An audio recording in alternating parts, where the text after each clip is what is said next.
Kung pangarap mo maging abogado, siguradong natanong mo na to. Saan ba nag-aaral ang mga laging nagtatop sa bar exam? Ngayon, aalamin natin ang top 5 law schools sa Pilipinas na may pinakamaraming bar exam top-notchers. Base yan sa record ng Supreme Court at historical data.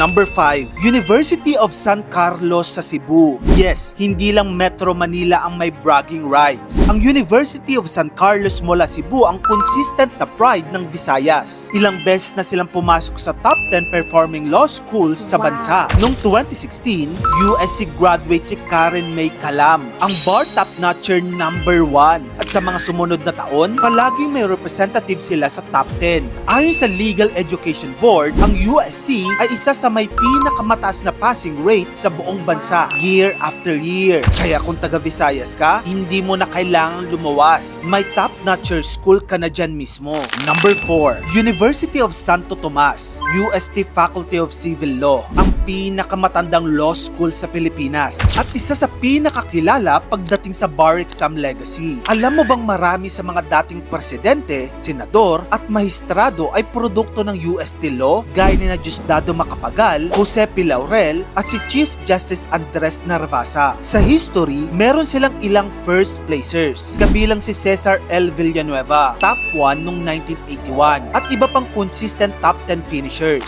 Number 3, San Beda University College of Law. Kung bar exam top-notchers ang usapan, hindi pwedeng mawala ang San Beda kasi dito galing si Justice Florence Regalado, ang may hawak pa rin ng record na pinakamataas na bar exam average sa history. Ang score niya, 96.7% noong 1954. Hindi lang yan, maraming San Beda graduates ang pumapasok sa top 10 ranks taon-taon. Kaya nga madalas bansagan ng San Beda bilang the top-notcher factory. Number 2, Ateneo de Manila University School of Law. Ang Ateneo Law School ay consistent modern powerhouse. Kung titingnan mo ang listahan ng mga bar exam top 10 sa mga nakaraang taon, laging may Atenista dyan. Ayon sa Science of Bar data na nirelease ng Supreme Court, ang Ateneo ay may pinakamalaking bilang ng top 10 placers sa modern era. At noong 2024 bar exams, nag-record sila ng 96.02% passing rate,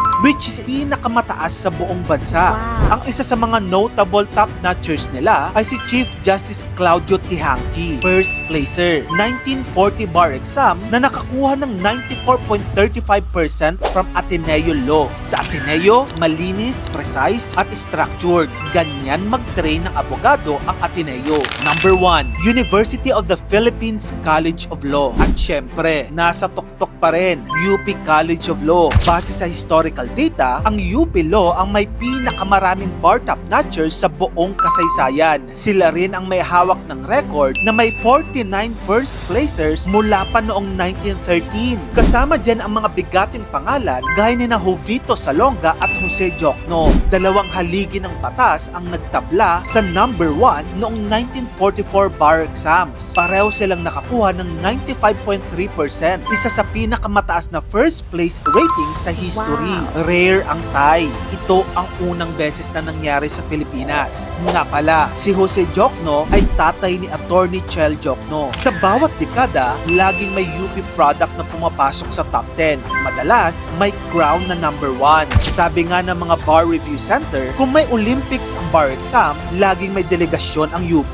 Kaya kung hanap mo ang matinding competition at academic rigor, UP na yan. Sa mundo ng batas, hindi lang prestige ng school ang laban, kundi disiplina at mindset. Pero kung tanong mo ay saan nanggagaling ang pinakamararaming top-notchers, ito ang mga paaralan na yan. Kung gusto mo pa na mga ganito pang klaseng content, dito lang yan sa channel ko, kaya follow ka na. Mag-subscribe ka na rin sa aking bagong YouTube channel. Yun lang, maraming salamat sa panonood mga kamagkano.